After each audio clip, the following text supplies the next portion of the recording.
We have breaking news. Breaking news. This is an article from the Street Insider. I'll leave a link to it in the description so you guys can check it out.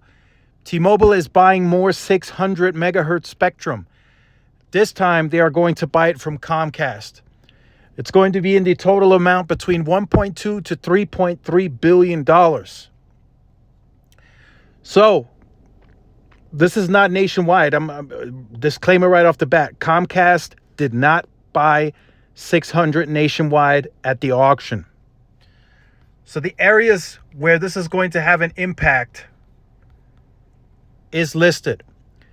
The geographic areas covered by the licenses that may not be removed from the license purchase agreement include markets covering approximately 39 million pops, including New York, Orlando, Kansas City, and other markets. The geographic areas covered by the optional sale license include markets covering approximately 110 million pops, including Chicago, San Francisco, Baltimore, Washington, Boston, Miami, Nashville, and other markets. Each of those markets cover 10 megahertz except Nashville, Tennessee, which covers 20. So this is very interesting that we get this type of purchase at this juncture, right? So keep in mind, the official filing for these licenses is not going to happen until 2027. And then the deal is not expected to close until 2028. That is 5 years from now. A lot can happen in 5 years. I have no explanation as to why it's going to take that long.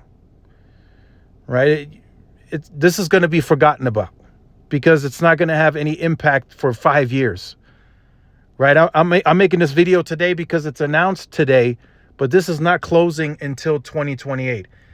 And it's listed in here. The parties expect to make the requisite transfer filing with the FCC in the first half of 2027. The closing is anticipated by T-Mobile to occur in the first half of 2028. So this is long. This is a long time away. So like I said, a lot can happen between now and then. Now, I do want to bring up AT&T. I want to bring up Verizon in this as well. So it makes sense for T-Mobile to make this purchase. For Verizon and AT&T, it doesn't make sense because they don't have an ecosystem around 600. They don't have any radios and panels on their sites that can make use of 600. In most of their, or a lot of their older devices, they don't even have 600 on board. So it's just a tough buy for Verizon and AT&T. If they were to buy this low band spectrum, and I know there's going to be some of you out there that wish that, you know, Verizon participated in the auction. AT&T did, but they got rid of those licenses as well, right? Because what you would have had to do if you're Verizon or AT&T, you would have had to done like a complete overhaul. You would have to touch all your sites again, like physical tower climbs. You would have to add the 600 radios. You would have to add, you know, a necessary panel that can make use of that frequency. Then you have to upgrade your baseband again, you know, not full rip and replace, but you have to upgrade it. Then you have to get software integrated, right? You have to get it onto your devices. It's just a headache for them, right? T-Mobile did all of this with 600 in mind since like 2018, right? They had nothing else to really go off of on a nationwide scale. So in markets where they had 700, they had to touch those sites again, you know, because they did have low band in those markets. But the rest of their sites on a nationwide scale, they had no low band on them. So they had to touch those sites either way. And they needed low band in those areas, right? Because band 12 was not nationwide. So they needed low band desperately. So that's a bit of a different story.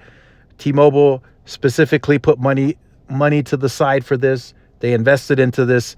They built the ecosystem. They got it onto the devices. And they got the radios on the sites with 5G in mind. They got the panel capable of the frequency. So they did all that work. And now, you know, it's paying off. Now they got the 600, the $8 billion that they spent at the auction. They got about, I think, 31 megahertz nationwide on average. They bought more from Columbia Capital. Now they're buying more from Comcast. So it worked out for them in the end. So let me know what you think about that in the comment section down below. Again, this is 5 years away at the earliest that this is going to close. Keep that in mind. This is not closing at the end of this year. This is not closing next year. It is set to close in 2028. So yes, T-Mobile can still make use of it at that time. But for now, until then, it literally means nothing. So make sure you guys stay tuned for more. Like, share, subscribe, follow my social media outlets. This is Tyrone with Tech Live. See y'all in the next one. Peace.